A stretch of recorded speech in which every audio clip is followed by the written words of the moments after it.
മക്കബേയരുടെ 1-ാം പുസ്തകം 3-ാം അധ്യായം 18-ാം വാക്യത്തിൽ നമ്മളിങ്ങനെ വായിക്കുന്നു: അനേകം പേരെ എളുപ്പത്തിൽ ഉപരോധിക്കാൻ കുറച്ചു പേർക്ക് കഴിയും. അനേകം പേരെ എളുപ്പത്തിൽ ഉപരോധിക്കാൻ കുറച്ചു പേർക്ക് കഴിയും. കാരണം രക്ഷ നൽകാൻ ഉപയോഗിക്കുന്ന സൈന്യം വലുതോ ചെറുതോ എന്ന് ദൈവദൃഷ്ടിയിൽ അപ്രധാനമാണ്. രക്ഷ നൽകാൻ ഉപയോഗപ്പെടുത്തുന്ന സൈന്യം വലുതാണോ ചെറുതാണോ എന്നുള്ളത് ദൈവ ദൃഷ്ടിയിൽ അപ്രധാനമാണ്. ദൈവം ഒരു കാര്യം തീരുമാനിച്ചു കഴിഞ്ഞാൽ തൻ്റെ കയ്യിലിരിക്കുന്ന സൈന്യം അല്ലെങ്കിൽ തൻ്റെ കൂടെ നിൽക്കുന്ന സൈന്യം വലുതാണോ ചെറുതാണോ എന്നുള്ളതൊന്നും ദൈവം നോക്കുകയില്ല.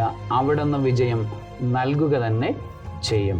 നമ്മൾ ബാഹ്യമായ ജീവിതത്തിൽ ബാഹ്യമായ ബുദ്ധി കൊണ്ട് ബാഹ്യമായ കാരണങ്ങൾ നിരത്തി വെച്ചുകൊണ്ട് ജയപരാജയങ്ങളെ നിശ്ചയിക്കുമ്പോൾ നമ്മൾ ദൈവത്തിലേക്ക് നോക്കുകയാണെങ്കിൽ അവിടെ നിന്ന് പറയും: നീ ഭയപ്പെടേണ്ട, ഞാൻ നിൻ്റെ കൂടെയുണ്ട്, നിനക്ക് വിജയം നൽകുന്നത് ഞാനാണ്. നിൻ്റെ ചുറ്റുപാടുമുള്ള എണ്ണത്തെ നോക്കേണ്ടതില്ല, നിൻ്റെ കൂടെ നിൽക്കുന്ന ആളുകളെ നോക്കേണ്ടതില്ല, നീ ധൈര്യത്തോടുകൂടെ മുന്നോട്ട് പോവുക എന്ന് ദൈവം നമ്മളോട് പറയും. പ്രിയപ്പെട്ട സഹോദരങ്ങളെ, ഒറ്റ കാര്യം മാത്രം നമ്മൾ ചിന്തിച്ചാൽ മതി: ഞാൻ ദൈവത്തിൽ ആശ്രയിച്ചിട്ടാണോ മുന്നോട്ട് പോകുന്നത്, അവിടുത്തെ പദ്ധതികളിലാണോ ഞാൻ നടക്കുന്നത് എന്ന് മാത്രം ഞാൻ നോക്കിയാൽ മതി. സർവശക്തനായ ദൈവം, പിതാവും പുത്രനും പരിശുദ്ധാത്മാവും ദൈവത്തിൽ ആശ്രയിച്ചുകൊണ്ട് ശക്തിയോടെ മുന്നോട്ട് പോകുവാൻ നിങ്ങളെ എല്ലാവരെയും അനുഗ്രഹിക്കുമാറാകട്ടെ. ആമേൻ.